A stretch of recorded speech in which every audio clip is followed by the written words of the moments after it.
Down a darkened drive, you'll find their candlelight. From a widow's peak, you'll see it burning bright.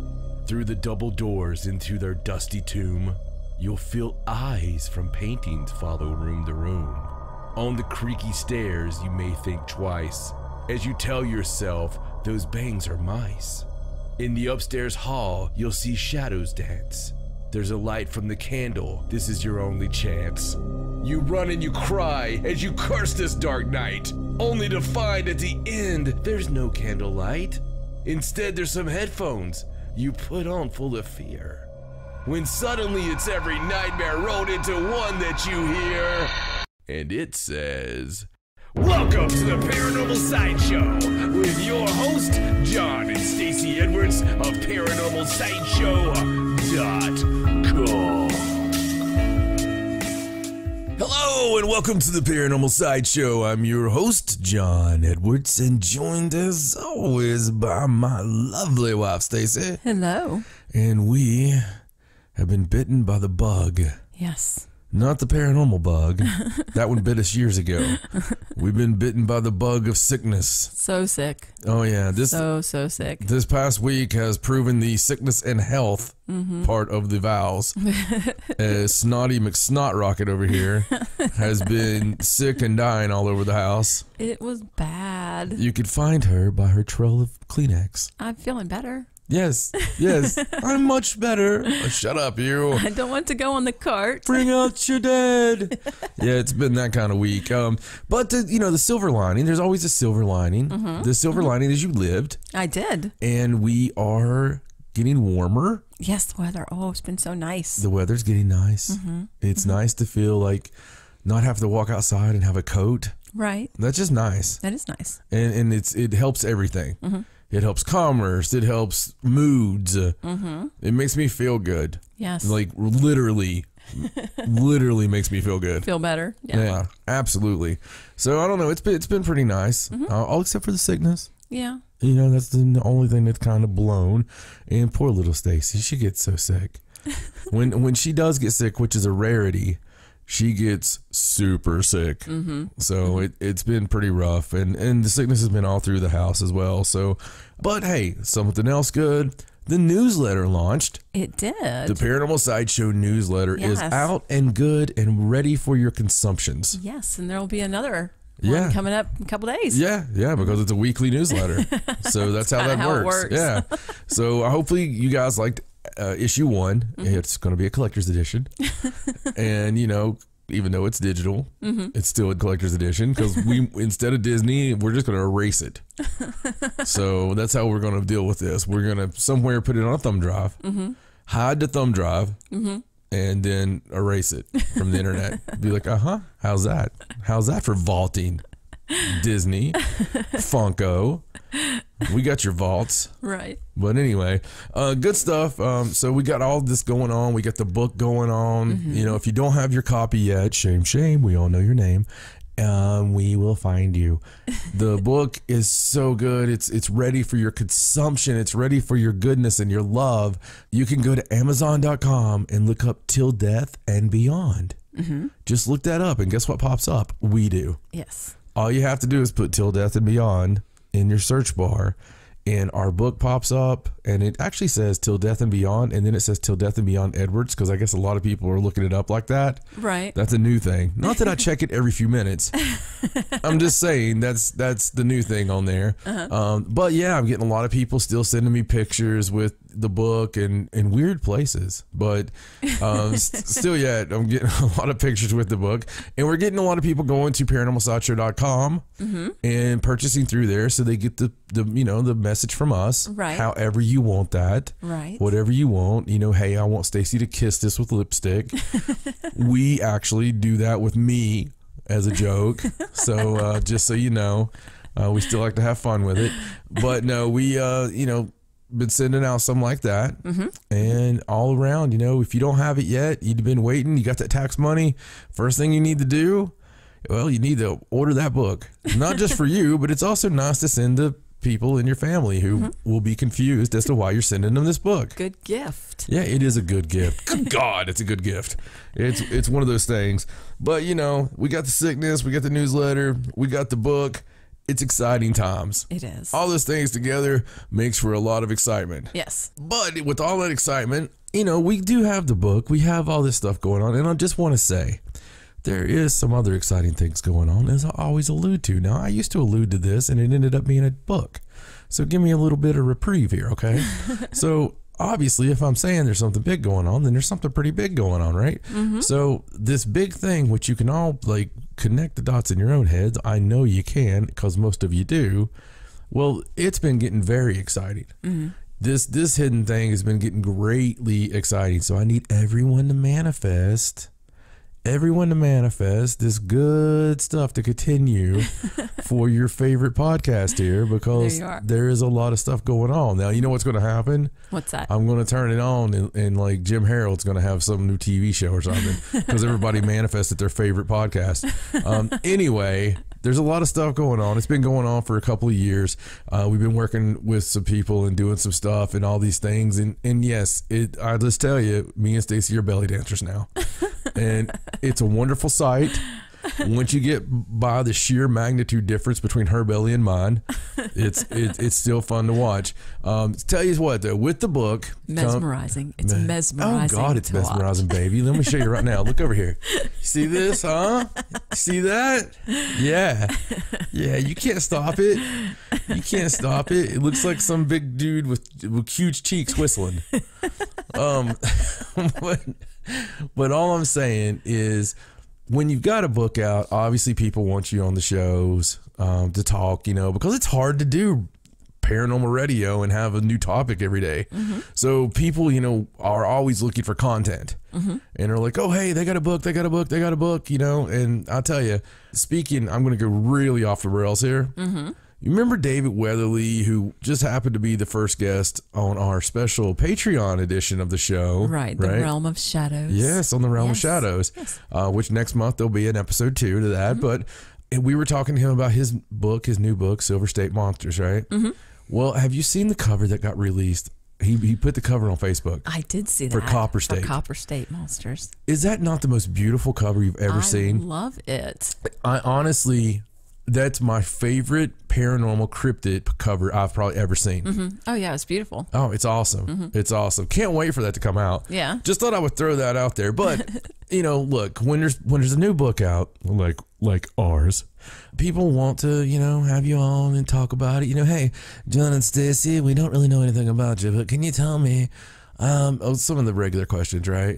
What got you into the paranormal? You know, I kind of want to answer like, well, your mom did. Excuse me? And that would be the last show we were ever on.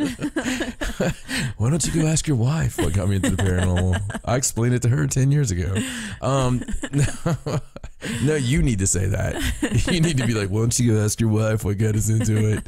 Speaking of weirdness like that, and I'll get back to the original point here in a second. Got him! I'm flying! So this like really cute couple sent us this fan letter. And they totally like wanted to hook up with us. Isn't that cool? It's the kind of thing that happens when you got a good book that comes out. Like, that's what we get for putting our picture on the cover. Yeah, we're not going to do it, but damn, it was cool. It was so funny because Stacy was up in her office, and I kind of like and there's a loft. We have like a loft office, okay? So I'm downstairs and I'm watching wrestling. I'll just tell you, and I holler up and I tell her about this. And then a few seconds later, she hollers back down. She goes, "Did you just send me a picture of that couple?" And which I did. Because I told her, I was like, yeah. Anyway, that's the kind of stuff that happens, y'all. That's the kind of stuff that happens. But with the book, blah, blah, blah, blah, blah, et cetera, interviews, there's also conventions. Okay, so since we have so many paranormal people, and we have people who like the paranormal all on here listening to us, right? I just wanted to put it out to you guys. Do you have a convention that you're part of, that you book for, that you go to and have any kind that you would like to see John and Stacy come to? Okay, even if it's something where we reach out and we set this up ourselves with them, let us know. Like, get a hold of us. Oh yeah, because sometimes there's like those local conventions, dude. And yes, you can't keep up with all of that. No, there's no way. And that's what I want to go to. I don't want to go to where it's Zach. It's an actual gray alien. It's Hulk Hogan. Bigfoot's in the corner. I don't want to go to that and just be like John and Stacy. It's embarrassing when we have the longer line. It just is. And I don't like making those guys feel bad. So those local stuff, somewhere between it being at your library and being at a convention center. Okay, so we've graduated from library. We're somewhere below stadium. Okay, so somewhere in between there. Just get a hold of us, and you could do that in a myriad of ways. But Stacy, what would be the best way for them to get a hold of us? Probably the website. The contact form on the website would be an awesome way to get a hold of us, or you could just email us at paranormalsideshow@gmail.com. Okay, well, if you forget that because you're on a lot of drugs right now listening to the show, which I know some of you are, then just remember paranormalsideshow.com. And that's also, oddly enough, the best way to go and find out about our Patreon, which would be groovy for you to get on and do something with. I'm going to start doing the thing like some of the shows, and I'm just going to be like, this may be the last transmission that we have. We've gotten down to one jar of peas, and there's actually one beef jerky left. We're going to fight for that after it. We're not going to be on the air when we fight for that. That's what we're down to right now. We're not sure that this transmission can go much more because, we do pay for every bit of storage by the second, and I don't know how we can do this, but we really need your support on Patreon, because if we don't have it, we're not gonna. No, it's not like that, okay? And it's not like, spoiler alert, it's not like that for anyone. So the deal is, it does cost money to do this. The bigger you are, the more it costs us to do it. And we don't care to do it out of our pocket because we love it. Okay, that's the whole thing. If you just flip us off and say hell no, that's fine, but it does help. We're still gonna do it. We're still gonna do it, right? But it does help, and we will always be funny about it. Okay, and well, that was weird. But we'll just keep it in. Okay. So our house is powering down. I apologize. Damn it, Alexa. So anyway, we try to put the extra content out there, and that's something new we're doing, and we try to make it pretty cool levels on the Patreon. But I do want to say how much I do appreciate all the patrons and for what you do and for what you put into the show, because this is us. This is you, me, and us that's doing this thing, because we are self-funded. We are doing this the way we want to do it, and we love all you guys. So we take all your constructive criticisms and throw them away, but we take all the good comments and just take them to heart. and we do love all of you so much, and we do appreciate everything you do. So paranormalsideshow.com, that's the place to find that. If you want to go like us on Facebook, if you want to leave us a review, that's great. But I want to kind of circle around and put my thumb on one thing. Okay I want everybody to do one thing this week. This one's important. Please go to Amazon and leave us a review on the book. Yes. And it would be really cool if you left a 5-star review, and I really appreciate that if you leave a 5-star review, especially if it's a good review. Okay. But it's just one of those things, you know how it goes. The more reviews, the higher it goes up the list and all that good stuff, and the more it gets out there, and the more that your favorite podcast gets to say, hey, how y'all doing? It's nice to meet you. We love all y'all. Yes. But you know what? I think I might do this kind of cool level for the Patreon. Just like at some point, I think we might get custom pops made. Wouldn't it be cool to have a John and Stacy custom Funko Pop? That would be kind of cool. I mean, really, that would be awesome. We'll either do that or we'll do some kind of contest. I'm afraid that it looks suspiciously like the Addams Family pop figures, all in black. And Well, granted, it's kind of easy to do me. Right. Because I'm kind of like the generic, you know, that's the whole crappy thing. Like if I'm making a wrestling game and I create a wrestler. Right. All I have to do is throw a goatee on it. On the default character? Yeah, on the default character. I am like the default character. So they even make him like 6'2" on the wrestling game, you know. It's like 6'2", 230. But anyway, with all that said, we've had a little fun this week because poor Stacy's been so sick. We're going to muscle through this news. I apologize in advance if it sounds like she's dying. I'm really not. I'm actually getting better. She's getting better, so let's all root for Stacy and let's go with some paranormal news. She's the GOAT of paranormal news, traveling the globe to find you the stories you didn't know you needed to hear and the stories she knows you'll never forget. It's time for Stacey Edwards and Paranormal News. All right, so let's get to the news. Wait a second. Okay. So I wanted to wait for the actual news to say this. Oh, okay. But I have a bit of a conspiracy theory. Okay, conspiracy theory. So this past week, well, during the week we're in, because we're kind of recapping the week that was. Right. You know, that's what we do. That is what we do. So during this past week, Facebook had an outage. They did. And by outage, it was impossible to send pictures. It was impossible to, you know, do a lot of things. So Facebook, Instagram, their whole family, WhatsApp, everything, it all had problems loading on the, you know, posting things. And honestly, the world flipped out. They did, because it was a really long outage, like almost a whole day. It was so bad. Everybody, the one post that everybody kept posting that seemed to make it through was, is anybody's Facebook acting up? So I put this funny one out like somewhere through the day, and I was like, hey, is anybody's, and I was like, ... oh my God, ... who are you? ... why are you here on my post? And I was like, so nobody got it. Like usually I'll get like 50 likes, like boom, right? Right. Everybody completely steered away from it. So I actually deleted it and put up another because it's my job to put some funny comedy up during the day. Right. So I took that one away and I said, you know, it's so hard to post on Facebook. The bots went back to Russia. Or something like that. But everybody's like, oh yeah, we understand that one. And you know, sometimes my comedy's a little over. Sometimes it's a little over your head. Oh yeah. You should be up here. Yeah. You should be inside this thing. Sometimes I think if you look at me in the eyes, you'll see little John's standing in my eyeballs going, help, just beating on the walls. Trying to get out? Yeah, the different ones that are in there. Because there's like 14. So anyway, on the Facebook thing, I think that it's caca. You don't think they really had an outage? I don't think they did. I don't think it was an attack. I don't think it was anything like that. I think the attack thing actually came from them.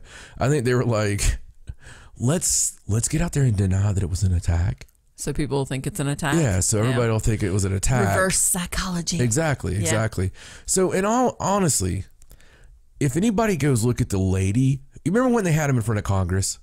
Not too long ago. Senate, I'm sorry. They had it in front of Senate, right? Right. And they were talking to him. I think they were talking to Trey Gowdy and all them.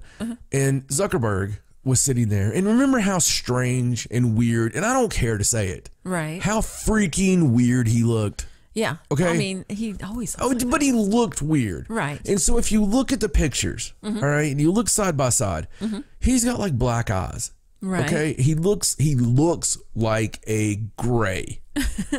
The woman with him also looks not human. I'm telling you, it's the corniest thing I've ever seen. Like, how can they not tell that these are freaking like aliens? Right. All right? It's honestly, there's something wrong. Right. Okay. You just don't walk around looking like that. So, and I'll show you the picture of her too. Okay. It's really creepy. And it's like they both have black eyes. Right. It's just sitting there. Anyway, so that's not even part of the conspiracy. I'm just pointing out there's something wrong there. Right. And everybody just is like normal about it. Like, oh no, it's fine. Yeah, whatever. That's just what that guy looks like, you know. I really think that obviously, one of the other stories this week has been the fact that there has been data mining, that, you know, Facebook's been selling your information to like 300 places or something. They're under criminal investigation now. Right. Now, we also know that Facebook has been, you know, there's been like Google leaks, there's been YouTube leaks, there's been all these kind of leaks about people playing favorites politically and maybe pulling certain things off because all these tech companies are kind of playing God. Right. And here's the thing. No matter what side of that argument you're on, don't be happy if somebody you're against gets their stuff pulled. Because here's why. That could be you next week. Next week, you could be saying something that they don't agree with. Right. Okay? The reason we live in a democracy, okay, it's freedom of speech, right? I don't agree in freedom of speech if it's hurting somebody, if it's bullying, if it's truly, you know, I just think that there is lines. I do believe there's lines. Maybe there's not. I don't want to get in that argument, okay? But for me, there is. But when you're not doing anything like that, you're just strictly stating your opinion. It might not be it might not be what everybody wants to hear, but it's your opinion.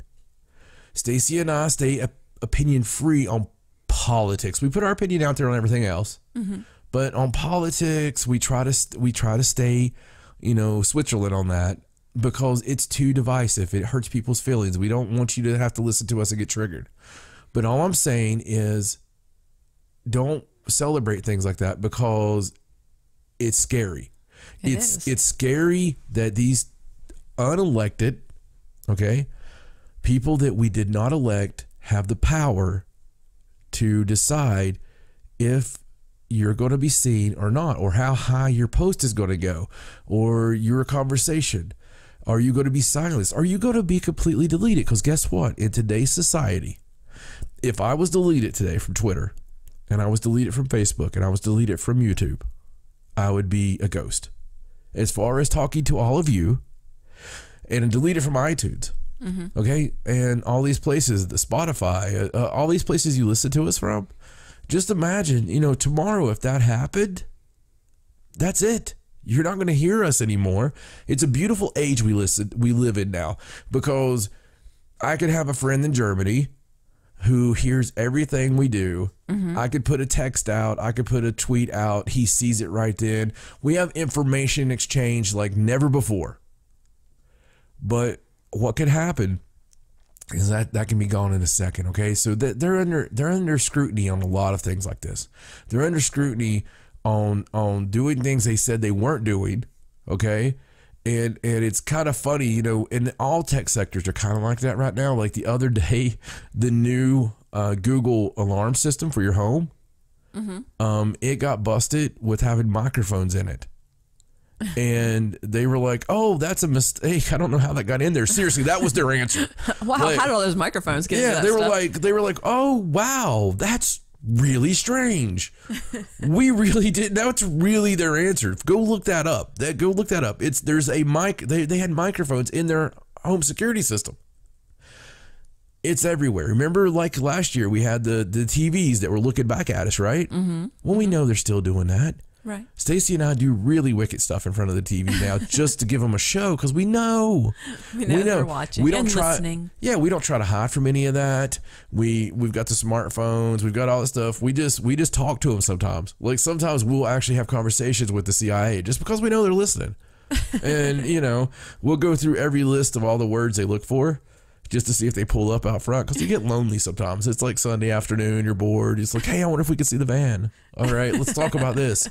So, you know, FEMA camp. So anyway, the big thing is, I don't think that they had a crash. I don't think that they had an attack. I honestly think they were covering their tracks. I think that Facebook was taking this time of being down, and maybe going and whitewashing some stuff. So you feel like it was a self-perpetuated outage? Absolutely. Yes. Absolutely. I feel that it was it was the longest Facebook outage ever. It was. A very long time. But it was at the same time that all this stuff's going on. I believe they had to maybe turn something off to be able to whitewash everything. I mean, that makes sense. Or be able to wait a couple of weeks. Now take this one and say, hey, you guys remember a couple of weeks ago when it was an attack. We were trying to make sure what had happened, and it did end up being an attack. Oh my God, they've taken all of your information. So then it comes null and void how these companies got the information. Right. It wasn't Facebook. It was whoever attacked them and stole all the information. Right. You think they would have been smart enough to think of that beforehand? Well, they think they're God. They think they're too much. They honestly have that look on their face. They have that smirk, that we know the joke smirk. Right. And that really bothers me because they are looking at it from a different perspective. They're not with us. They're not one of us. Right. They're to that level now. Okay. And it was, I was watching this. I like to watch really great actors talk about what they did, you know, their inspirations for their roles. Right. Okay. So, I mean, for case in point with the actors, I was watching Willem Dafoe, which one of our favorites. Yes, I love him. Probably one of our very talented top 3. Yeah. Amazing. So he has a new movie out called The Florida Project. And in that, they actually shot this and it was an active motel. And there's people there, like some guy named Troy had lived there 30 years or something. And they had them, they're in the movie. They're not playing parts. They're themselves. They're just there because they live there. Because they live there. Right. And he was talking, you know, even this long into his career, it really got him thinking that he got to know them. They became his people because that was his bubble during that time. And you and I have talked about the bubble before, right? Right. When you're like, imagine if you're working in a fast food place and then everybody in that fast food place, that becomes kind of your bubble. You know, everything going on in their lives, that becomes the biggest thing to you. Drama that if you're not inside that fast food place is nothing to you. You don't know anything about it. If you're in there, it's the biggest thing in the world. It's the same reason kids have problems in school. They don't think there's anything bigger than what's going on there. If they step 10 feet outside, right, you know, it's not like that. The problem is Facebook is not in our bubble anymore. What started out as a great idea, you know, social interaction. Let's connect these people. This will be fantastic. I think that the people that control this, it got so bloody big because everybody is in it. Oh, it's humongous. I mean, the people that run Facebook can sway society. Yeah. To the way they see fit, and that's too much power. It's terrifying for people. It's terrifying, and I think that because it's basically everybody in the world, that I think that it does need to have government oversight to a degree. I think that I know that's a whole nother swaying thing, but I think that there might need to be some kind of oversight into the people controlling and the pushing the buttons here, making sure that it's some kind of oversight. I don't care if it's not, it's just some kind of independent oversight. Right. You know, I know that everything in the world is corrupt, and that's to some degree, and everybody's balled off. Hello, the college scandal this past week. Right. Right. Which, like Stacy said, I thought that was a known fact. I thought that happened all the time. Stacy's like, rich people pay to get their kids in. This is known, Khaleesi, you know? So I don't know. I'm just saying, I don't think it's everything that meets the eye. And it's probably a whole lot bigger conversation, not paranormal, but it is conspiracy. Right. And that does fall under our umbrella. So I will give it back to you. Okay. And maybe this is a conversation for another time. All right. Well, hopefully we're not deplatformed now. Hopefully not. So speaking of conspiracies, before we get into our regular news, did you hear the thing about the Wise Food Company? The one Cody found. Yeah, that makes the food for like preppers, like survival kits and things.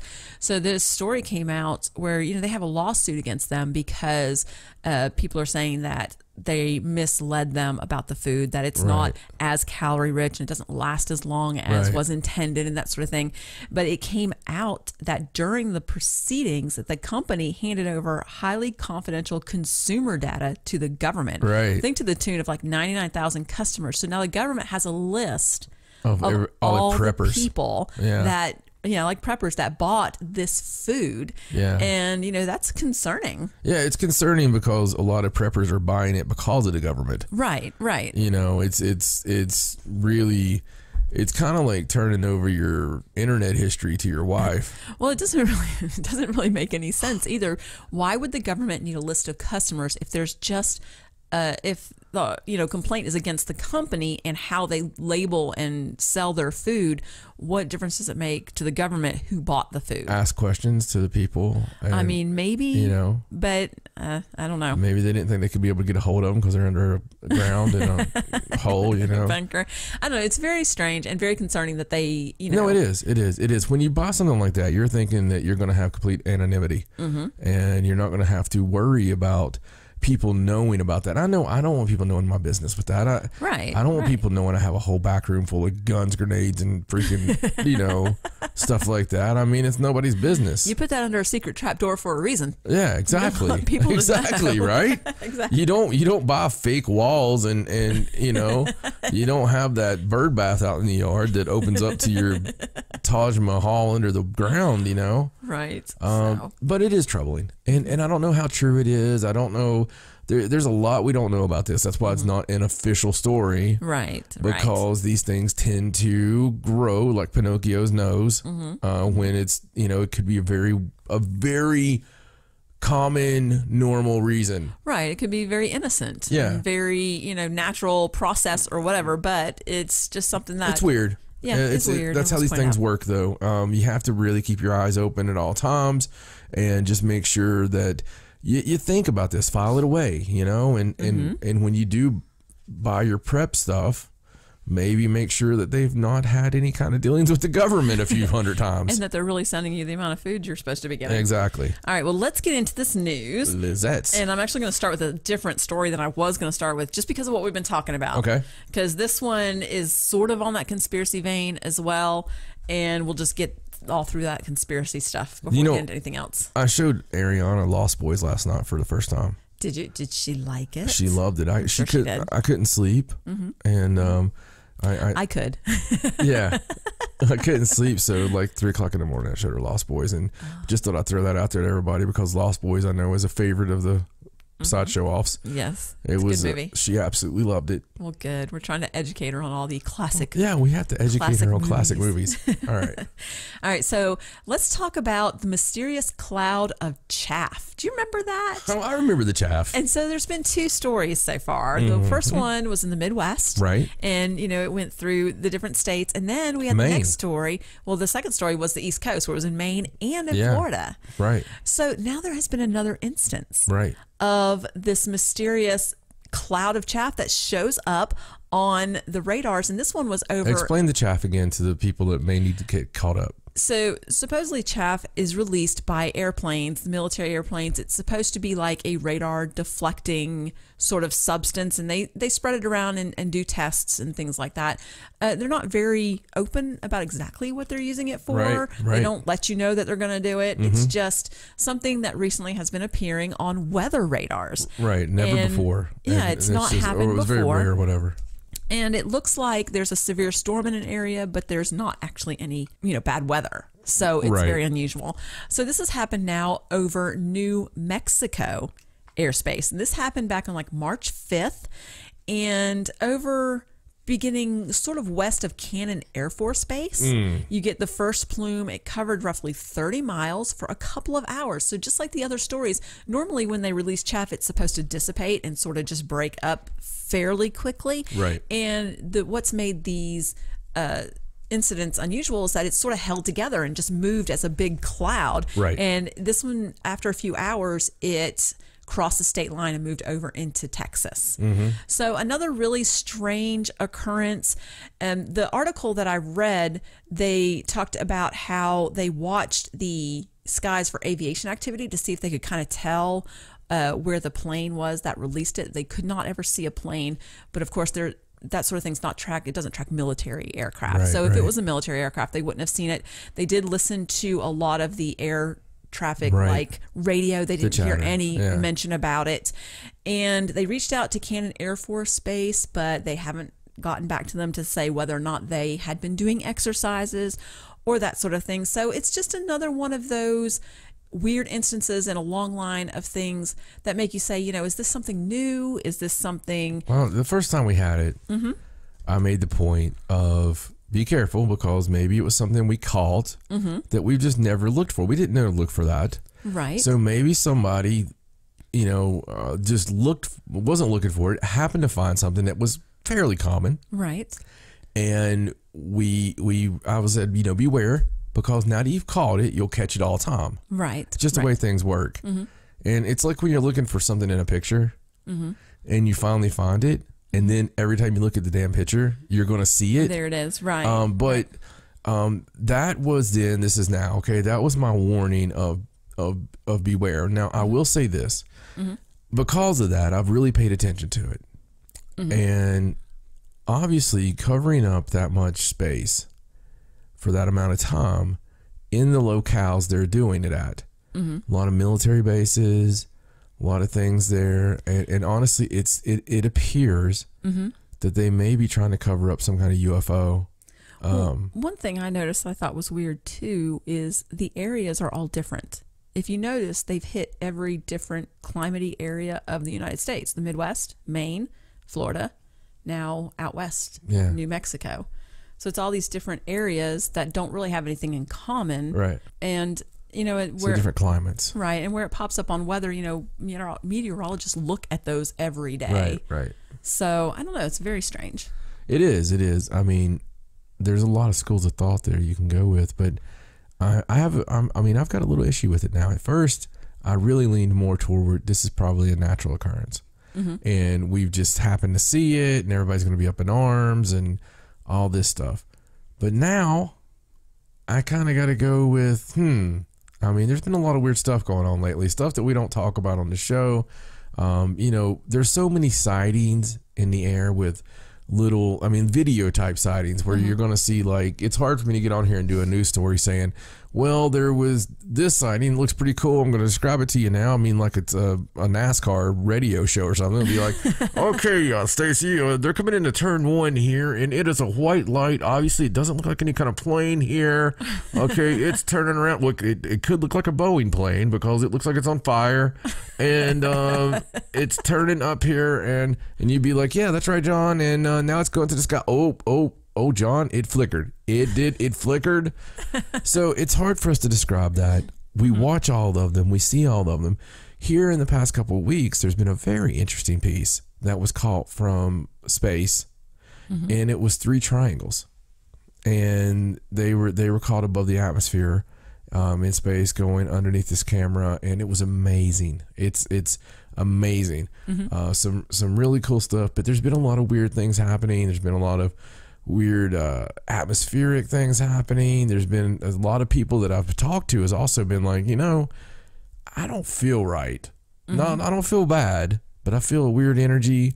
They're ringing in the ears. There's been a lot of weird stuff going on. So just thought I'd throw all that out there in case you're experiencing anything like that. Right. Well, and I thought too, after all of these instances, we keep saying that this is chaff and that it's acting strange, but we don't know that it's not something other than chaff that they're just not telling, something top secret that they're testing. Right. And we just don't know what it is, and they're just letting everybody say, oh, it's chaff, because they like hearing it say chaff. They don't have to explain what they're doing. Yeah, that's a good point. It could be anything else. Any of those things. Yeah, absolutely. Yeah. So I mean, it could be something that they have new military thing that just throws out a blanket where you're not going to be able to see it, which doesn't make sense because that would be kind of stupid. That would be as bad as seeing the plane. Right. It's just like the Russians are sitting there going, "Oh, I don't know.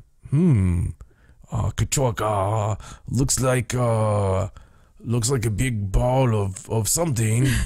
Well, let's shoot that, comrade, because that would be kind of stupid, right? It's kind of like having a map with a big blocked out area, but saying there's not anything there. No, there's nothing there. I swear. It's just, we just blocked it out. We just block it out for the hell of it. Yeah, we tell Google these certain places need to be blocked out. But there's nothing there, I swear.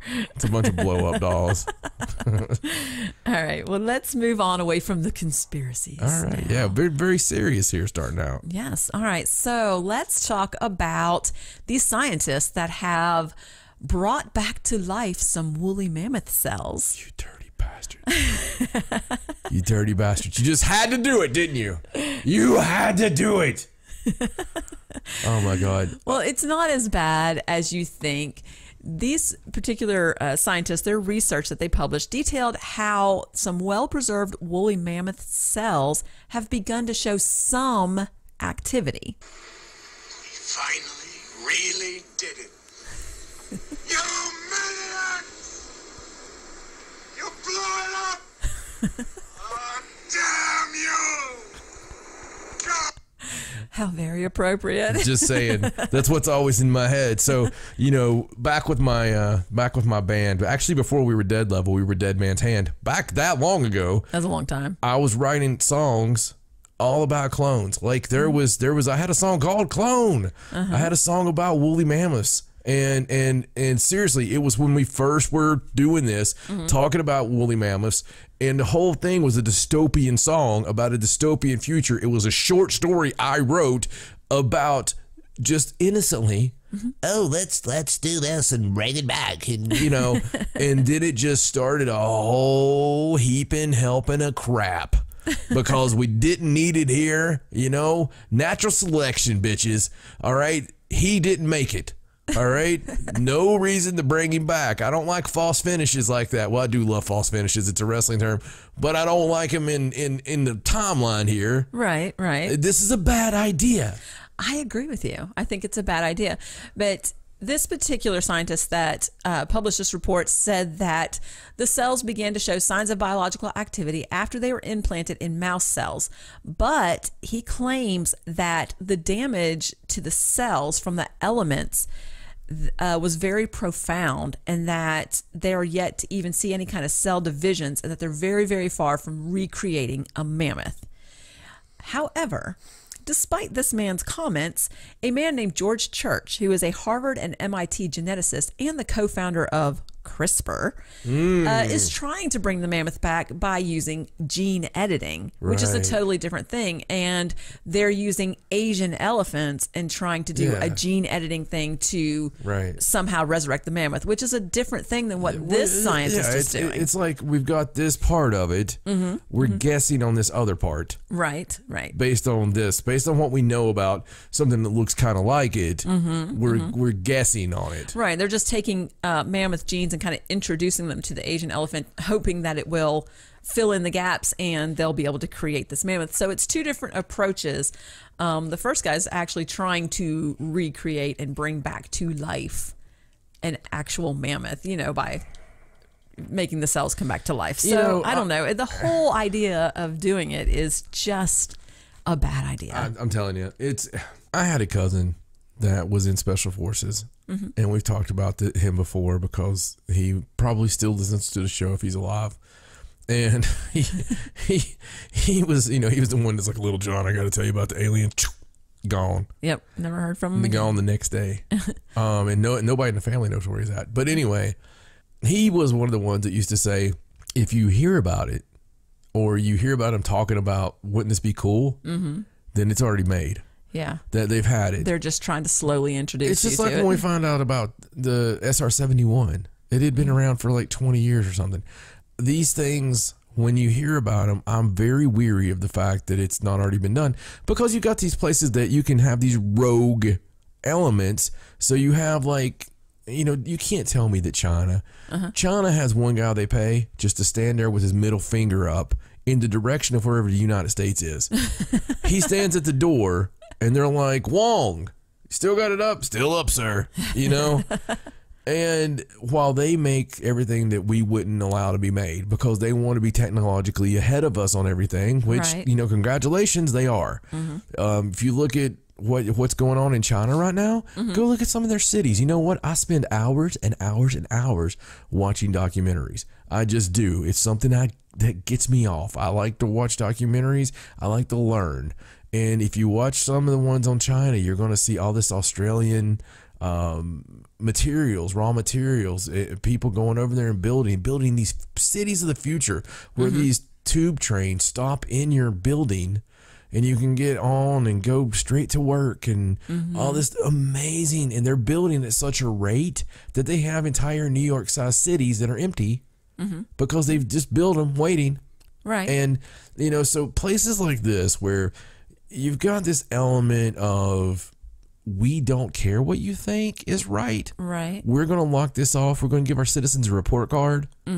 You know, places like that. The place that gives a citizen a report card is going to not care about what they do in a lab. Right. And it's very, and I don't mean this in a, this is the way that they treat people, so don't take that like this, but it's very Himmler, Nazi type behavior of we're going to scientifically try to be ahead of everyone. Right.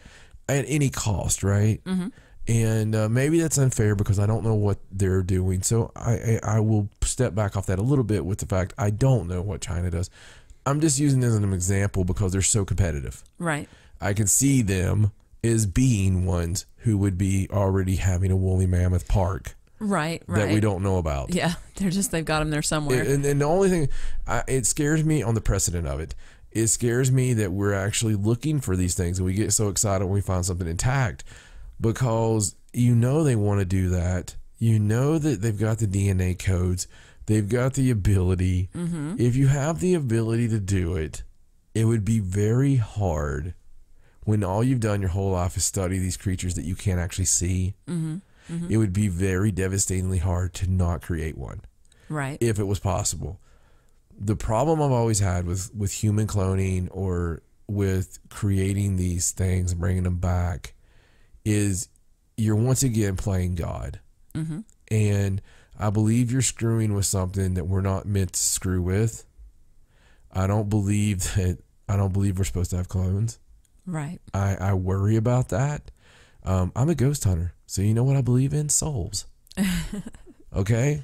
It worries me about what fills in that little void. Right. There are some parts of that thing that we can't put in there ourselves. Right. I'm pretty sure they don't have a jar of souls to start sticking in their clones. I mean, maybe they do. You know, it's like, all right, let's create another soul. You know, what's his backstory? Because maybe it's all, what is it? Virtual reality is what they say. We're just some big. We're just avatars. Yeah, some big avatar thing. I don't know, guys. I don't know. Well, it's an interesting story. The fact that they can if I still drank, cells partially back to life. If I still drank, this would be the thing you wanted to bring up at the bar. Yeah. Like the or not. Like young kids would be like, "Hey, there's John Edwards. Watch this. Let's go sit down over there and act like we're from a cloning place." You know, just have. We'll get him thrown out in 5 minutes. just be like, "Oh yeah, that was a good one today, Wally. I can't believe that we got that T-Rex going." And be what? You know. Now I've just pictured crazy old John in a bar ranting and raving. Crazy old John will be in a bar someday. I'll go back to drinking when I am old and white haired and all this stuff, and I look like Mark Twain. I'm going to go back to it just so I can be the crazy old guy in the bar. I'm going to drink like apple juice, but right. I'm still going to be in there. All right, well, let's move on to this next story about an unidentified sea creature. Ooh. Yes. Well, a supposed unidentified sea creature, they're not really sure. So apparently dozens of people were injured in Japan after a boat hit a massive unidentified sea creature. Wow. Or something. It was a bizarre incident that happened in Japan this week. It was a ferry that was carrying 121 passengers and crew. And following the crash, 87 people were treated for injuries, including 13 who suffered like serious injuries, like broken bones and that sort of thing. And when they inspected the boat, there was a 6-inch crack found on the hull of the ship. But they couldn't find, like the Japanese Coast Guard was quickly dispatched, and their job is to, assess the injured people and find whatever it was the boat hit. I bet they were like, crap. Well, they didn't find anything. Yeah. There was nothing. There was no animal. There was no debris. Wow. There was nothing. And it was speculated that possibly they hit a whale, because that is something that could happen. Yeah, so it would still be unidentified sea creature. Right, because they didn't know what it was. But normally I think in that situation they find the whale. Yeah. But could have been one of those whale penises you sent me the picture of. It's like the most disturbing thing you've ever sent me ever. ever. It was so funny. I just loved Stacy it. sends me a story in the middle of the day, out of nowhere, and it's these whale penises, and they're just like, I didn't realize they were 20 foot long and like just hanging out. Well, you have to say. So when whales have coitus, it's like three boy whales and one girl whale. That's how they do it, and they take turns like it's a adult television show, and like when the one's not partaking in coitus, right, it's sort of hanging out with its whale thing, hanging out of the water. The whole point of the post that I sent you was they said that back in olden days, people just drew what they saw on the ocean on the maps, and so they may have mistaken the whale parts for tentacles or sea monsters, and that's it looked like the Krakens. Yes, and that's possibly why they said that because they were they sea seen the monsters. three large white. And another reason I sent it to you is one of the pictures. There's a man in the picture, like closely inspecting. Yeah, no, that guy is playing with it. So I was like, there's one of them hanging out of the water, and there's this dude leaning over the boat, and he's just like two-handing it. And I was like, what is that guy doing exactly? And I sit back, sperm whale. So it's very funny.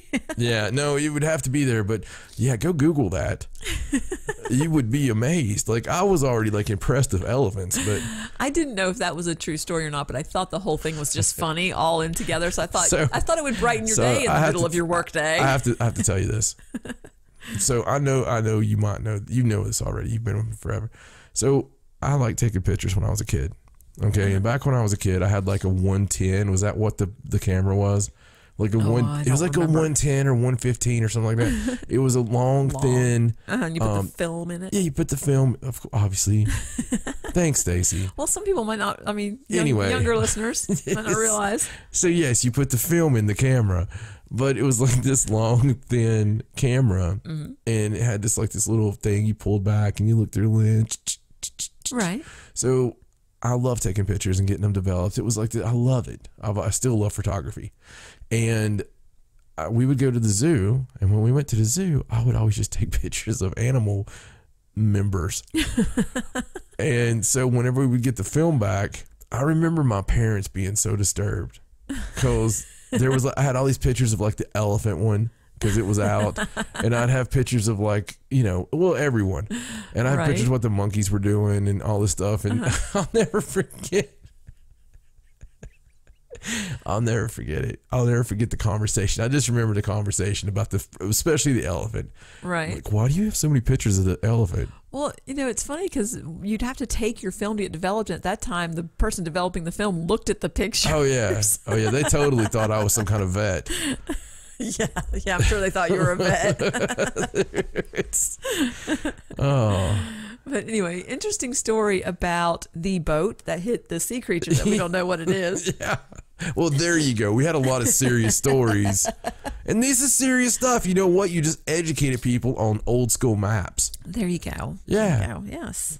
All right, so let's move on to this next story about a Bigfoot track sighting. Oh, turn on your ears, kids. This one's a good one. So this is from Spokane, Washington. And it's this gentleman who found some tracks in the snow, and there is a picture, and they're really amazing. The tracks measure 24 inches long, and there's a 3-foot stride. Wow. To the tracks. Now, they're just big depressions. I mean, it's snow, so it's not like you're getting toes in the foot and all. You just see the big depressions in the snow, but there aren't any like places in between. It's just the tracks.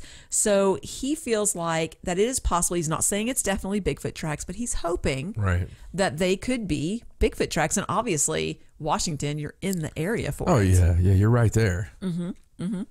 And now this gentleman that found the tracks, his name is Steve Meacham, and he does believe in Bigfoot.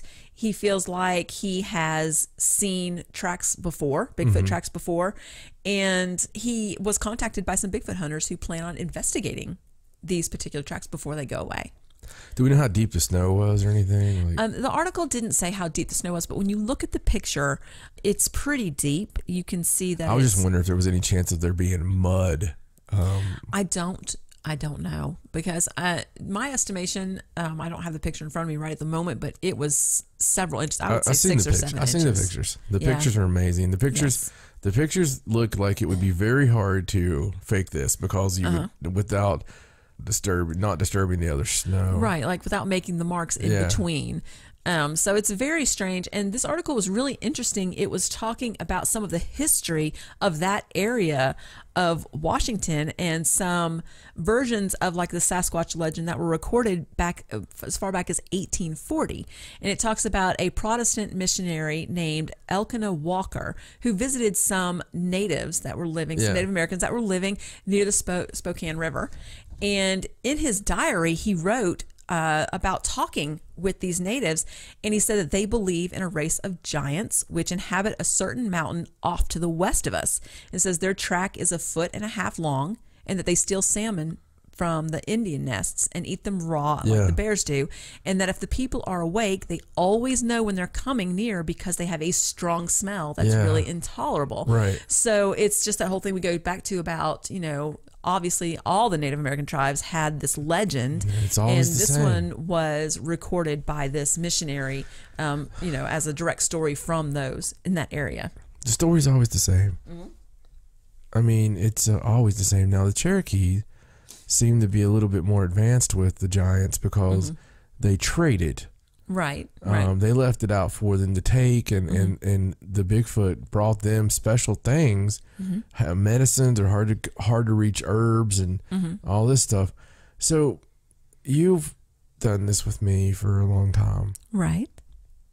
What do you feel about it? I mean, I always go into the big diatribe of how would these people in all parts of the world have similar, if not the exact same stories and descriptions of these creatures?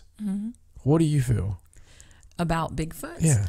I feel like it's a totally plausible theory to think that there is Bigfoot out there, that there could be a creature that lives, even if it's just very few now. I mean, maybe it was a situation where they were more plentiful a long time ago, and they've since their numbers have dwindled. But I think that there is most likely something out there that people see on occasion, and that it possibly doesn't have as much interaction with us because we live differently now. It's not like back when there was just Native Americans that lived with the earth and the woods and had great respect for the land and creatures and things like that. Where it's a different society now, and they're not safe showing themselves to us anymore. What do you think they are?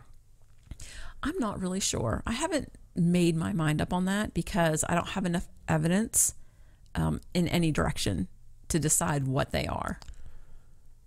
Do you think it's possible that they're biblical giants? I mean, it's as possible as any other scenario. Maybe we're killing two birds here. What happened to the giants, right? Well, maybe it's the same deal. I know giants are supposed to be much larger. Possibly, though. Yeah. I was gonna say, I think that like biblical giants are supposed to be much bigger than what Sasquatch are, but interdimensional, possibly alien. I mean, any of those things are possible. I mean, they could just be creatures that stay very well hidden. Well, they're not simple creatures. There's no way. No, not at all. Very intelligent. Super advanced. And here's the thing. I don't think that people just BS'd. I just don't think that was in our... If you're an elder and you're going to give oral history to your young, and because you need them to know, this is the way of the world. This is the way we know things. This is, my grandfather passed this down to me. You'll pass this down to your grandson. It's just not something that I see them doing when it's the spoken word is all you got. And you're going down and you're telling, hey, this is how we communicate with these giants from this mountain over to the east. And we leave these things and they give us things. And I don't know. It just feels like more and more over all the years of doing all this research, my mind is made up that there's definitely Bigfoot. And, that's a complete change. If you go back and you listen to Haunted South, you'll hear me much more skeptical. Oh, yeah. But that has been a journey for you. It has. There's a few of those journeys that's happened with crop circles. I'll laugh you out of the room on crop circles. But, Bigfoot, I've almost honestly it's more because I love history. And it's more because of rational thought of you can't have all these places come up with the same conclusion. Right. Just like alien abduction or all of it. You can't have the same conclusion. What happened to all these people without there being something to it. Right. And I agree. And it's creepy. It's very creepy. We think, messing with Sasquatch and all this. There's a 10-foot creature in the woods. And we don't know if it's good. We don't know if it's bad. Right. We don't know if it's thinking it's way better than us. Maybe it is. Maybe it's the most evolved thing there is. We just don't know. No. Somebody does, and they leave it from us. They keep it from us because it's probably some key to more about us. Right, that they don't want us to know. Yeah, there's parts of the government. Just saying the government, as Joe Rogan says, is a really bad way to do it. Right. There's certain parts of a shadow government or something. Somebody knows. Right. Government's very compartmentalized. Oh, yeah. So, on purpose. Yeah, and so there's places there, people in certain departments that know things that other people don't know. I mean, the government keeps things from the government, too. Yeah. So hugely, yeah. All right, well, let's move on. And I will put that picture, on the website with the news story, and I'll probably put it in the newsletter, too, so that everybody can just get that in their email and see it. So let's move on to another story about an awesome picture. Yes. So I want to preface this by saying that I know I've made fun in the past of people that look at pictures from Mars and find things. Because most of the time it's some oddly shaped rock and they've drawn a picture of something on top of it and said, see, this is what this is. And it could be anything. Yeah. And a lot of times it's pareidolia. I mean, you zoom into something, you're going to see certain things. I'm not trying to start a big war here, but if you zoom into an orb, a lot of times you can see a face. I see faces and everything. Yeah, and maybe there are faces and everything. Not saying that. Right. I'm just saying that with the Mars pictures, most of the time you don't get something clear. Right. You get something that maybe looks like something. It's up for interpretation. Right. So this particular picture is different. It is. There is no need to outline anything. No need. There is no need to circle it or say what it is. This is a picture of an odd piece of metal scrap of something laying on the surface of Mars. So you can find the original picture for this on NASA's Jet Propulsion Laboratory website. Right. But the article that I'm going to link to has the picture zoomed in a bit, so it's a little bit easier to see, but you can see it on the original picture. No need to zoom. There's a odd piece of metal. It's got a point on it. Looks like it has a perfect circle cut out of the middle, and it is just in the picture there laying on the surface of Mars. Nothing around it. Nothing like it. No tracks around it. So, because at first you would think, oh, well, that just fell off of, the rover or whatever. No tracks anywhere in the area, anywhere close to it. Just this weird piece of metal, and it's so strange. Yeah, it's very strange, and honestly, this... we call it metal, but it looks like metal. We'll say that. Right. So it's not is naturally occurring. Okay, it's got a perfect circle, and a machine cut looking circle. Right. In the middle of it, it looks like something like a hitch. Okay, it looks like something that something else would go into, but it does look like a piece of metal. It looks like something machinery wise.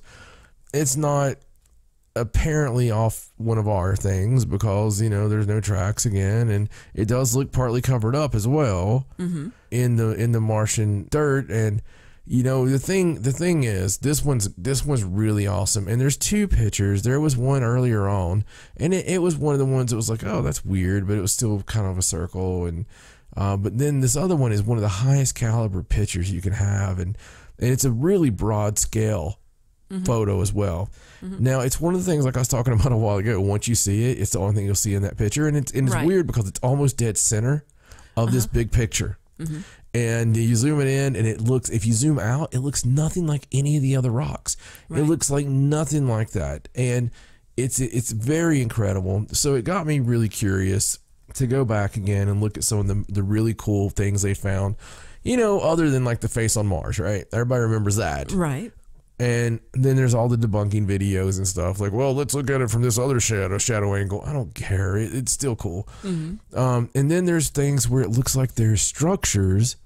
Now, these are all authentic pictures. It looks like there's structures underneath the dirt. Like you'll see like the complete perfect square, and it looks like a building underneath the dirt somehow, or some kind of stone structure like we would have here. And there's several of those. And then there's ones that look like pyramids. And I mean, when I'll say look like pyramids, they're pyramids, okay? And they're just amazing looking. And then there's others that look like maybe there's some kind of house or something, some kind of weird Martian-based house type thing. There's a lot of these up there, these irregular, strange things. Now think about all the stuff we found on Mars over the past few years.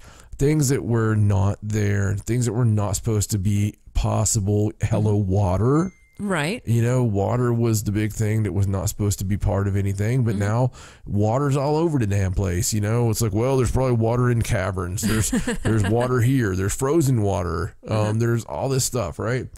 I think what they're going to find, and this is my theory, and it's going to stay my theory because I just feel like this is right. I think we were on Mars. And I think some of us may have went underground, and I think some of us came here. And I really do. I think we were on Mars, and I think something happened, and some cataclysm, and it caused us to have to come to Earth, and it caused it to be very radioactive on the surface of Mars because we're morons, right? And there is those ancient Indian, proof, if you want to call it, or it seems like we had nuclear war maybe, and we've even got the glass in the deserts and stuff that's on. There's so many clues, okay? Right. And there's so many rulers that if you go back, it's such a big ancient aliens question here, but I really think I think we were on Mars, and I think that we are here now, and I think it explains some of the debris in the universe.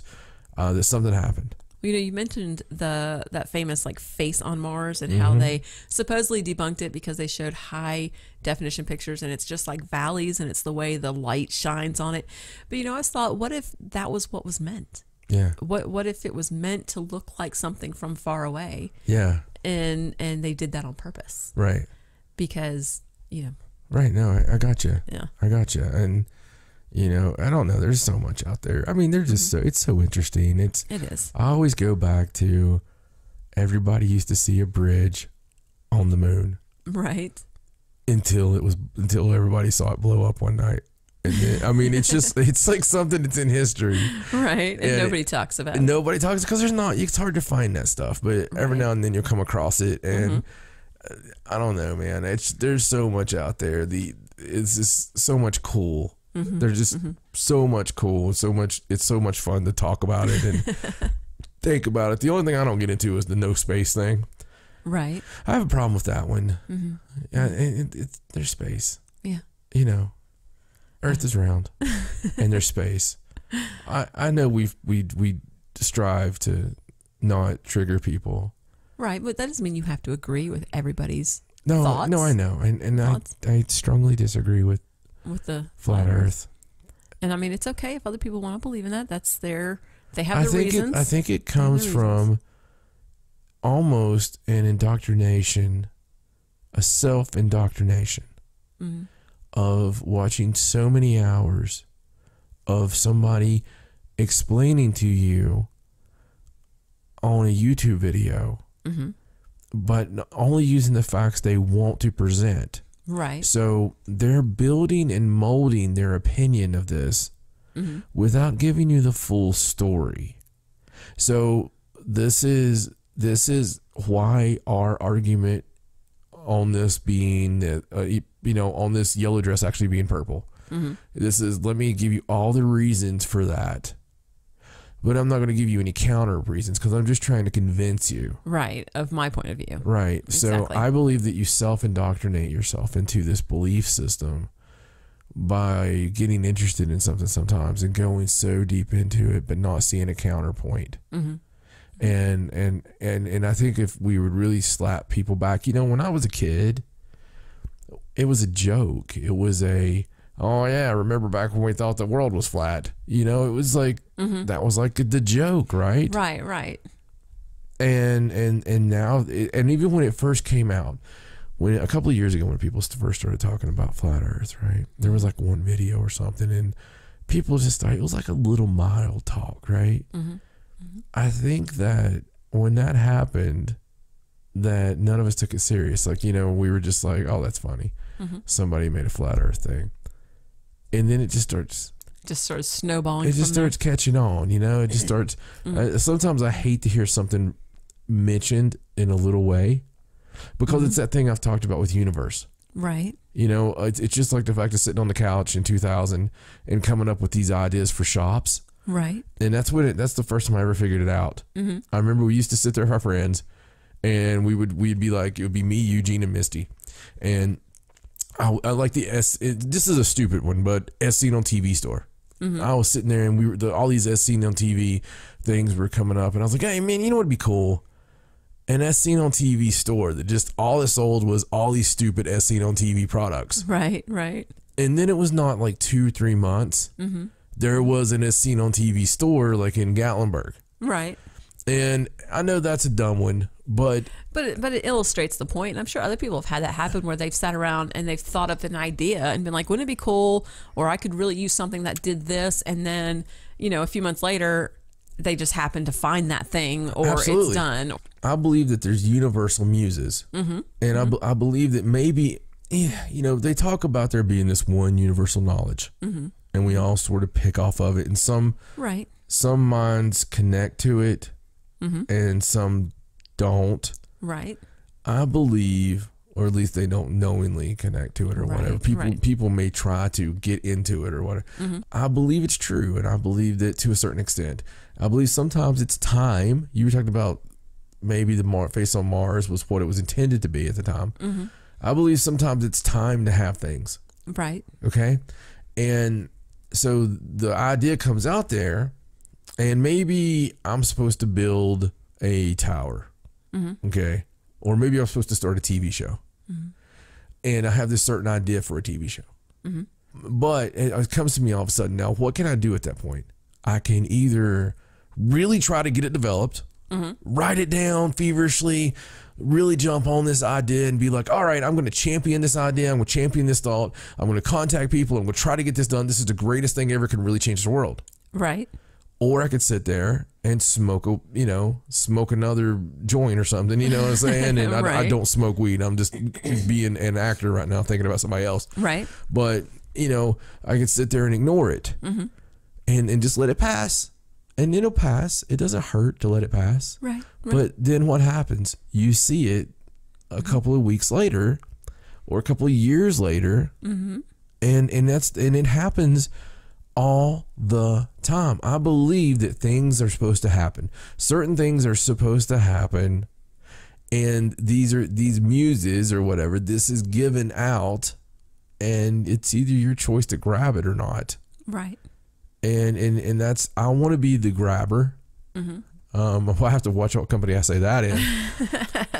But I always want to be the grabber, but there's been a lot of times I've not, because I've not been in the position to grab. Right. You wouldn't have been able to do anything with it. Financially, mm-hmm. emotionally, right. whatever. Mm-hmm.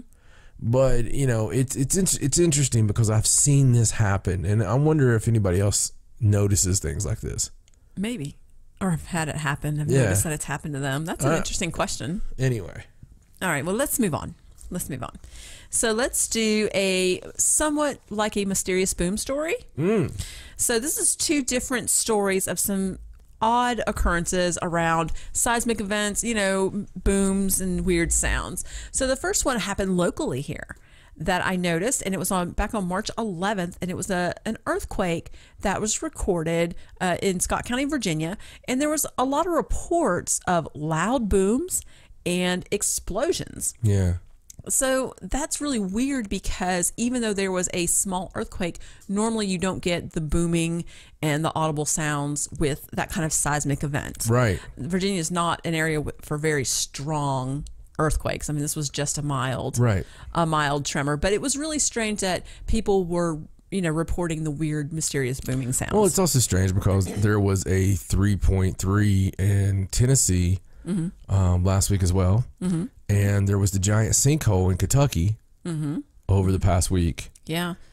So there's been a lot of seismic activity. And we talked about it before on here, growing up in this area, the big story is all the caverns. Right. Okay, we live in the mountains in this particular area.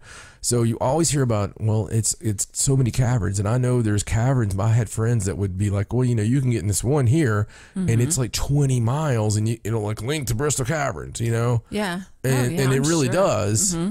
And you got to wonder what do you think's under there, with the ancients. I mean, because people have explored that. Man, there's some stuff down there though. Yeah. There has to be some stuff they haven't found because there's so, anyway, so there's a whole big labyrinth of caverns. And so the fear has always been like a big earthquake. I-81, Interstate 81 is gone. Right. So it does make sense for me, some of those booms maybe because if it messed up with something echo chamber, right, something under the ground. Yeah, I didn't really think about that. That is a good point. But a couple days before this happened, there was some seismic activity in Florida, in the area that they call the Space Coast, where they do all the launches and things like that. And it was recorded as a 2.6. But they're saying that they didn't really have an earthquake, that it's possible for there to be an event that happened that shook the ground so much that the seismographs recorded it, but they didn't come out and say that there really was an earthquake. They're not calling it an earthquake. Right. And so far they can't figure out what caused this large shaking. I mean, houses were shaking, people were calling in and reporting their windows were shaking, and the local Air Force Base, Patrick Air Force Base, they gave a statement claiming that there was no military exercises that day. Wow. They don't believe that there was any kind of space activity launching or anything like that.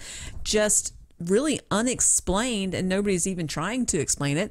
Shaking of that whole area. Wow. So it was really strange. It was strong enough to be recorded on the earthquake equipment, even though they're not saying. How strange. There's not a lot of seismic activity in Florida. Right. And they didn't just come out and go, oh yeah, we had an earthquake. They were saying it wasn't really an earthquake per se. Well, that's a hardcore mysterious boom story there. Yeah, because of how much shaking it was. And for them to just not say, I mean, they could have just been like, yeah, we had a small earthquake. Listen, and that would have been the end of it. It's like we're playing the greatest hits on this show, but it's mysterious booms, has haunted me now for a decade, and because no one gives a crap, no one acts like they care. No, it's so common now that everybody's just like, oh yeah. Yeah, but it was like that then. I know. They just don't. They don't.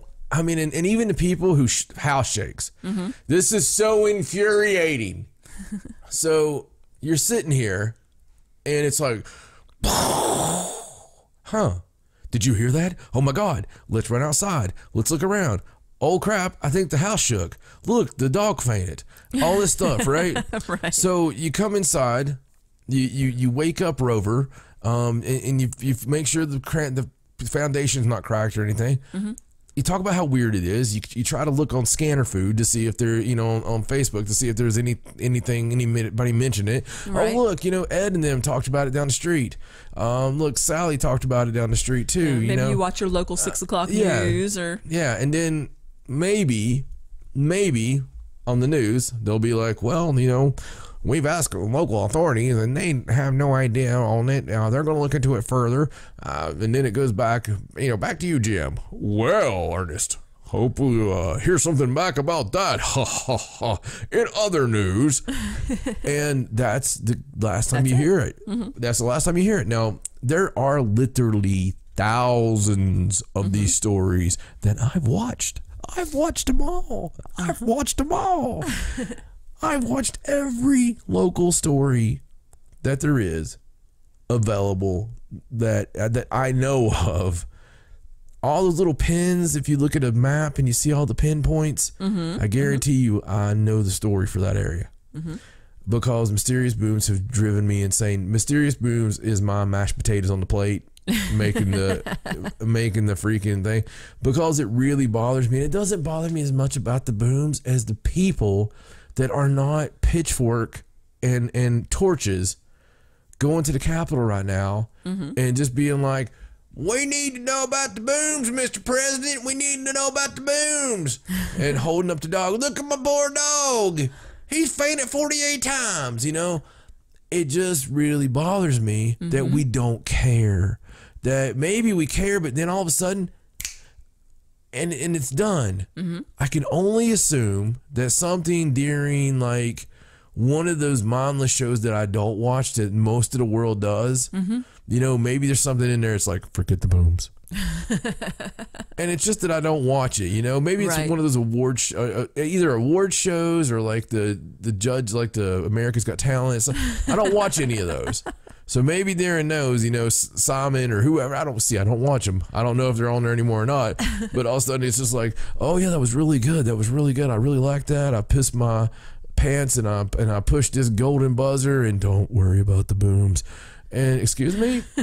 Nothing. I was just telling you this is really good, and you know. Right. I don't know why we are not making a big deal, because we make a big deal out of a lot of stupid stuff. Right. Is Captain Marvel sexist? Is it not? Do we care? I mean, we make a big You'll deal hear about that for months. Yeah, we make a big deal out of a lot of stuff. Okay? But we don't make a big deal out of, I don't know, a mysterious, loud explosion in my neighborhood that's unexplainable. Nobody, even after years of looking into it, can tell me anything about it. It shakes houses. Sometimes it's accompanied by the sounds of heavy machinery in the sky. Heavy machinery that comes from nowhere that nobody can explain anything to. Go look up sky trumpets on your YouTube machine right now. Just go look it up. Spend an hour for good old John. Just spend an hour. Sit back, pop some popcorn. Turn it up really loud and watch the sky trumpets. And what you'll see is real videos from around the real world. And you'll hear,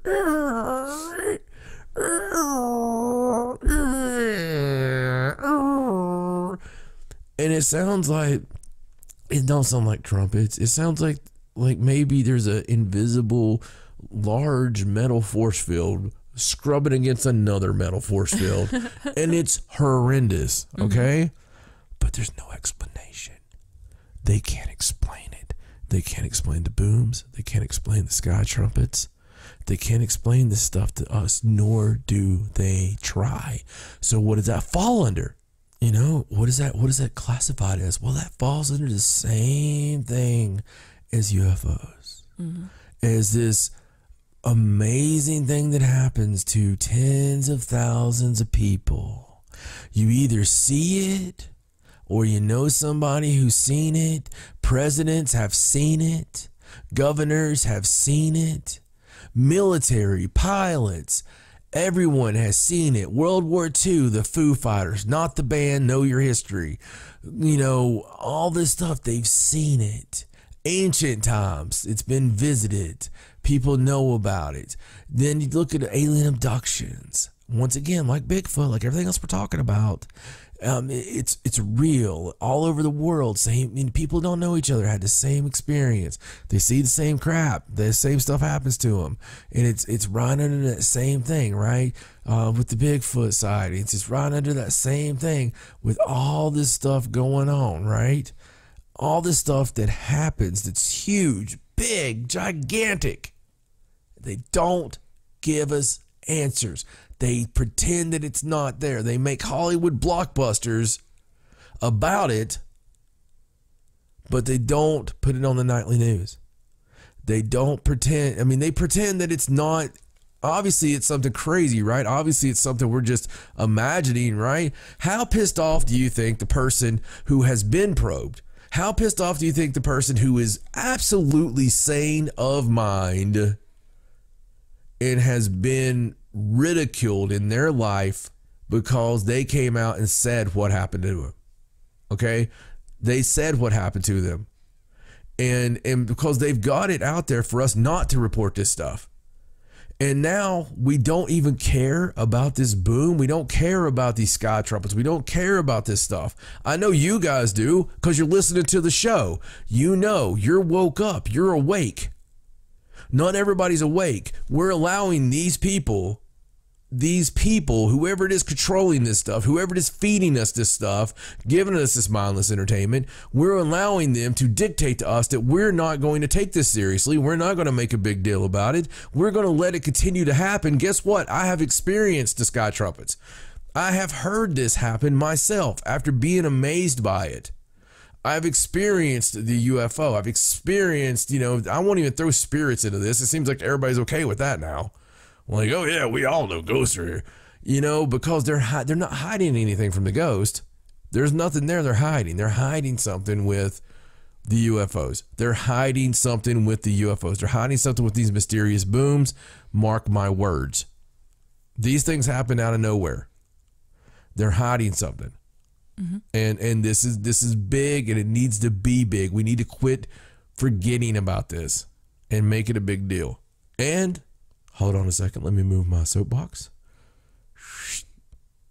I will step down and say rant over. And now I think the best thing to be, let's go to the next story. Okay. Sound like a plan? Sure. Let's go on to this next story. This is about some untouched moon samples from the Apollo missions that are going to be studied for the first time. Oh, wow. These have been in storage for nearly 50 years. Wow. So the announcement came during this discussion on the agency's Moon to Mars initiative and the 2020 budget. And NASA has selected 9 teams to study these moon samples that came from the Apollo 15, 16, and 17 missions. Right. That they have purposely kept in storage all this time so that they could be studied at a later date when they had better technology than they had, back in the 60s and 70s. Right. So now is the time. Now is the time to break these things out of storage and start studying all the different compositions of them and things that they didn't know how to do back then. Interesting. They did talk about one particular sample that was from the Apollo 17 sample that they've had since 1972, which is amazing that they've kept this thing in preserved state. Nobody's touched it. It's been in the container it was in when it was collected on the moon. That's what it stayed in. So what this entire time. What are you finding there, Wilson? Sir, I don't think. Yeah, Wilson, we've got CNN here. We've got Fox News here. We've got MSNBC. Everybody's here. Just go ahead and tell them. What's it look like? Sir, I don't think that this would. Wilson, listen. I had you over that stupid room where we had to keep all this stuff clean. You messed that up. I want to know, what are you seeing? Go ahead and tell the people how cool it is. Well, sir, okay, hello, everyone. Okay, up on all our Hottie Toddy equipment we have now with the Hottie Toddy 4000 and the, look at this, 2000. What we have figured out is the surface of the moon closely resembles the Arizona desert. To an almost unbelievable degree. We believe a giant chunk of the moon must have flown off in ancient times and evaporated over top of the Arizona desert as we now know it, and all that's moon dust. There's a lot of moon dust in the Arizona desert, oddly enough, and it really that's what we have found. Thank you very much, and I'm now going to apply for Domino's. These samples that they're talking about, they have been either frozen or stored in helium, so they have not even been exposed to Earth's atmosphere. So I think it's pretty cool that they thought about this, almost 50 years ago and planned for it to be like this. So now they've picked all their people, gave them a bunch of money, millions of dollars to study these lunar samples, and hopefully they'll find something That's new really cool. and informative. So those samples are honestly from the moon. And the only thing not from the moon is the original footage. I truly believe that. That's out of every story. I truly believe that there was no way they were going to live stream from the moon in 1969, and they filmed. They didn't fake the moon landing, but they faked the moon landing. I feel like they filmed everything for us, right? But they actually went to the moon, and there's probably all kinds of wonderful footage of that somewhere. You know, when this last rover went to the moon, when it went to the dark side of the moon, right? And my first comment was like, "Isn't that weird how that dirt looks?" It looked like really red dirt or something. Right. That's not how I remember seeing the moon on this. You know, I'm like, well, that was old. Right. That was old. Right, it looked white because it's black and white. It looked crazy. And right. It's like, I don't know. Just. I mean, it's perfectly plausible that they just didn't want to say they couldn't live stream from the moon. Yeah. And even though they went, they wanted it to seem like they could. No, it was a space race. An ego thing. Yeah. Yeah. So it's good point there.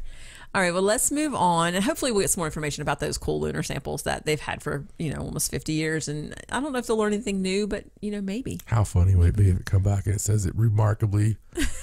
looks a lot like theirs. Yeah. I'm waiting for that. You just put that in the universe Oh, now. God. Oh, no. We're going to see it. All right, so I have a few more stories here, and this one is about a new History Channel series that is being developed by Tom DeLonge, and it's going to expose new evidence about UFOs. Yeah, this is supposed to be a really good show that they're putting together. They're guaranteeing us that they're going to put out groundbreaking, undisputable proof of UFOs. Right. They say it's a 6-part series, and it features an interview by DeLonge with Luis Elizondo, the one that worked with the AATIP, in the Pentagon and all that.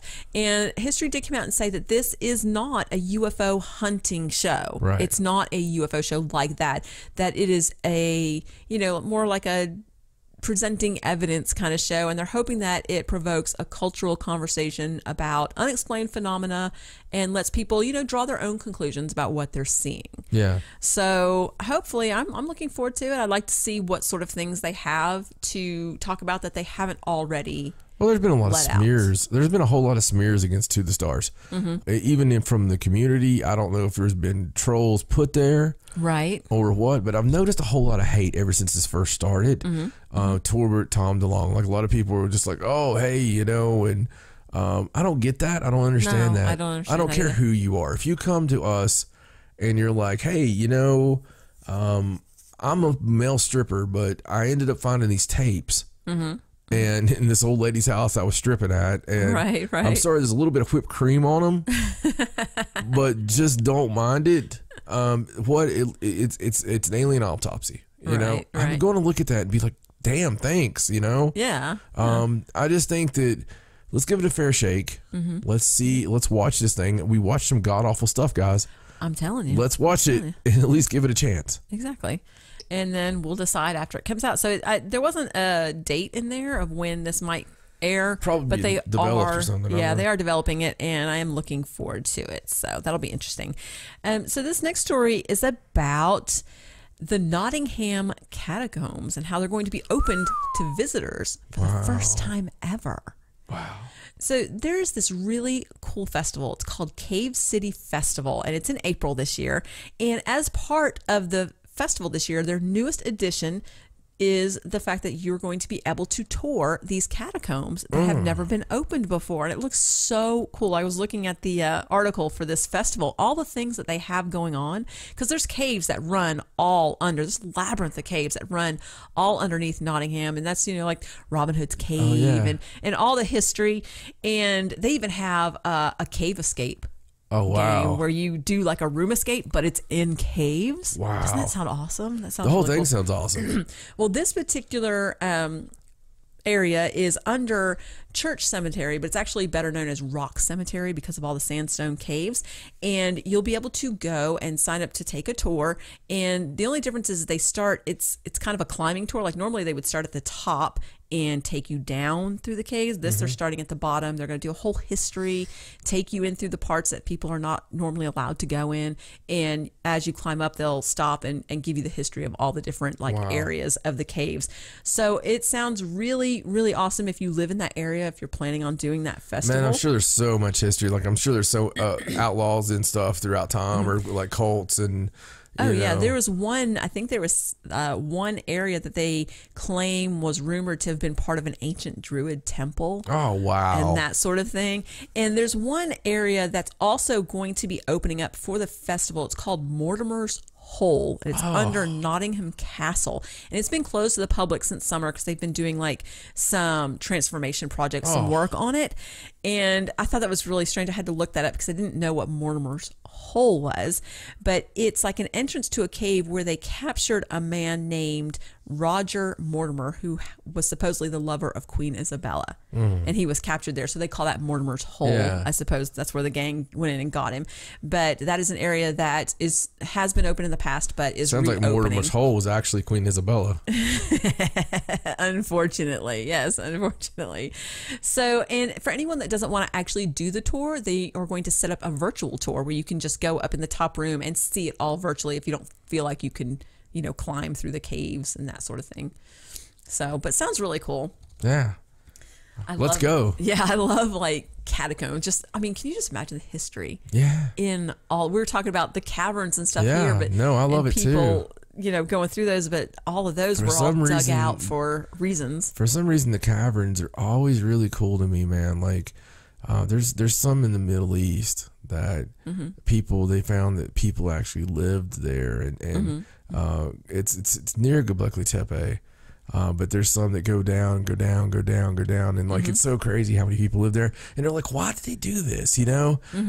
That's very intriguing. We still don't know why they did. No, but living underground, when you tour caverns and stuff, they tell you, the temperature stays pretty neutral underground, about 70, 65 or something like that. It's not a bad, as long as you can get light in there so that you don't go completely crazy. Yeah. It's not a bad climate to I know live my in. grandmother's old house, the whole basement was underneath the ground, and there was no windows or anything. I mean, it was like underground, but you didn't need any kind of, in the winter it was the same temperature as it was right in the summer. It was very comfortable. Yes. And so there is advantages absolutely to living underground, so I'm sure that's one of the reasons. Yeah. All right, we have one more story. This one's so very odd. It's been such a good week too. Like, there's so much conversation this week. I know. So much just conspiracy and conjecture. There was quite a lot of conspiracy this time. Yeah, it was. There really was.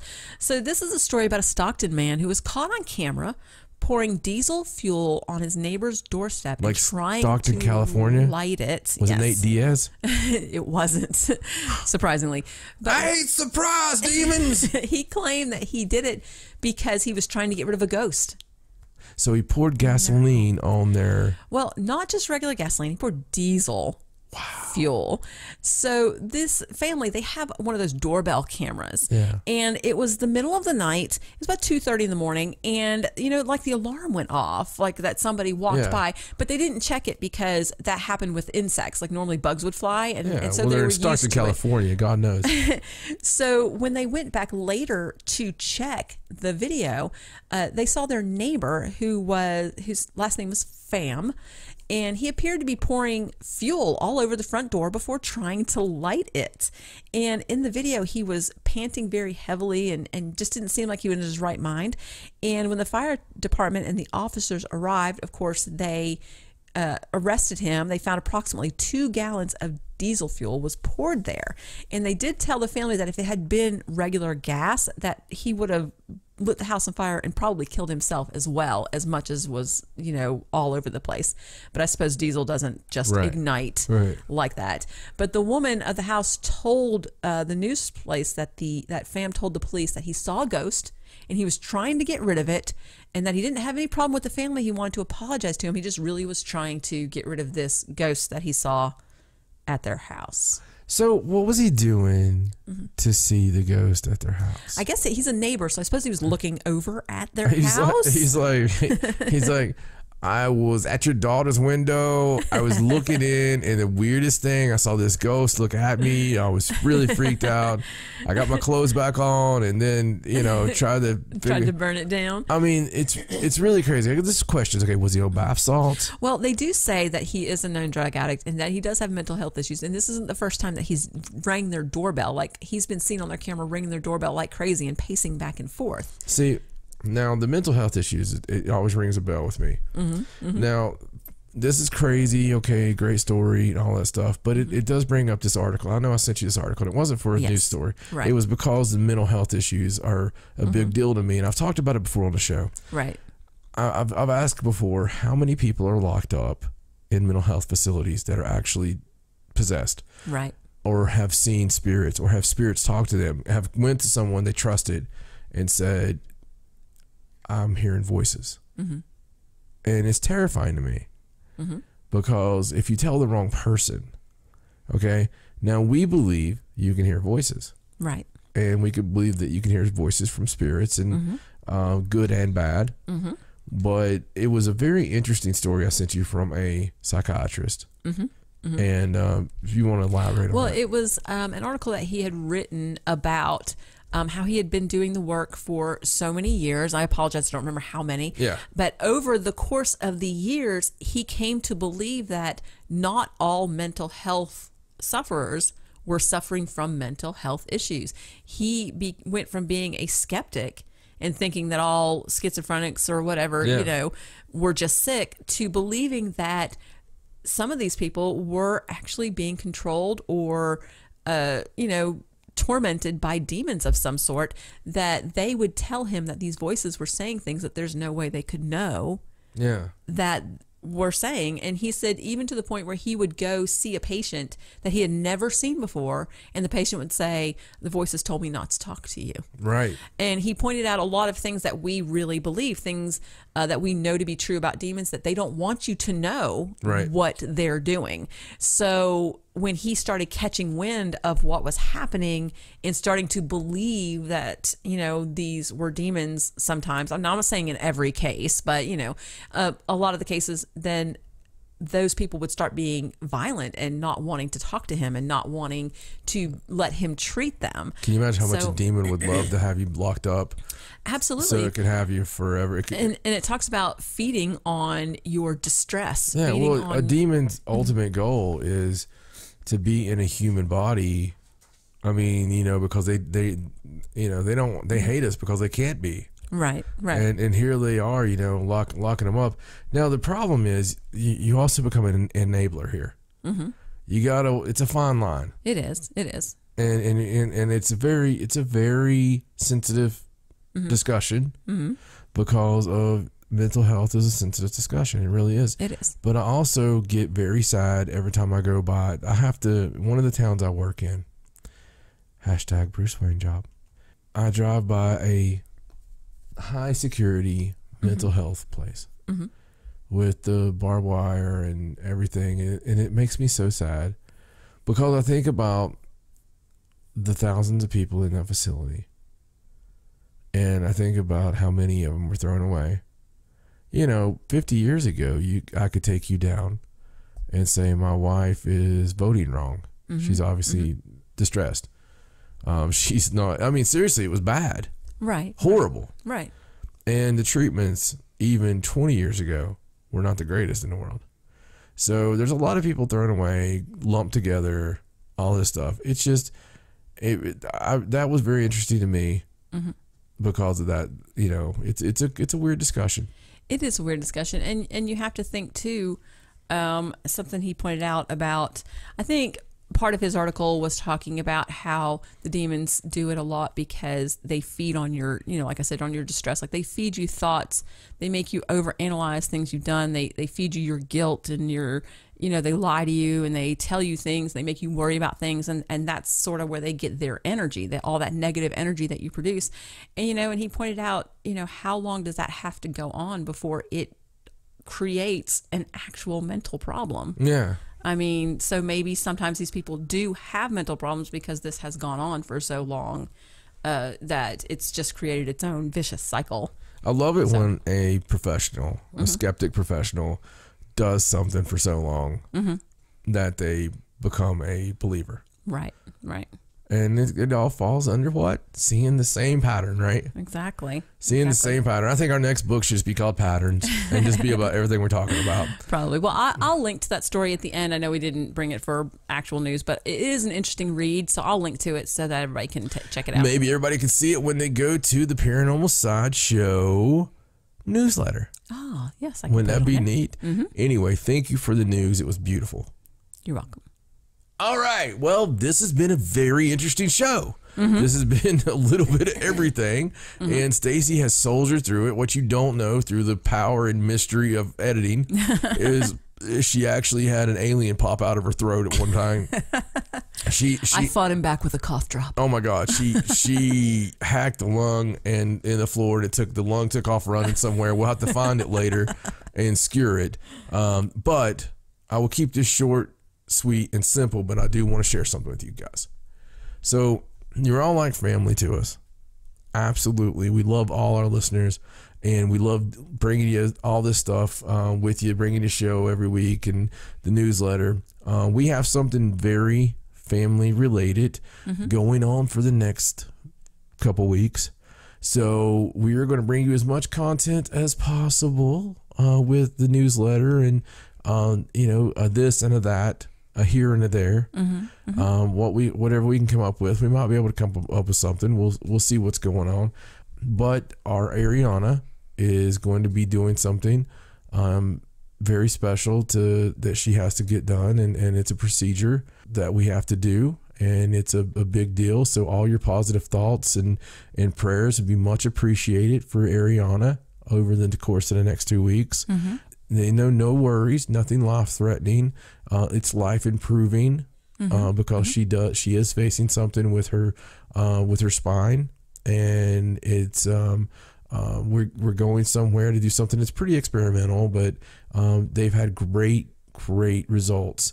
So it's a pretty penny, and we've been saving up for it. So just full disclosure here with that, because I believe in that. And, you guys mean a lot to us.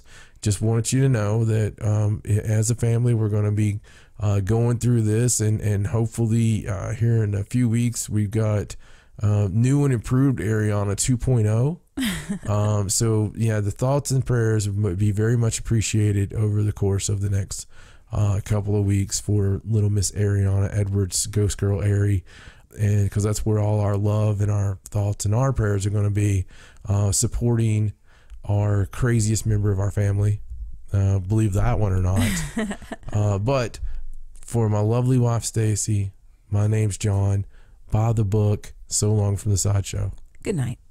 Hey guys, if you like what you've heard, please check out ParanormalSideshow.com and follow the links for our weekly podcast. Also, become a sideshow off yourself and pick one of our killer levels on our Patreon to help support the channel and to help keep us bringing you bigger and better content. So until next week, for my lovely wife Stacy, I'm John Edwards. So long and stay strange.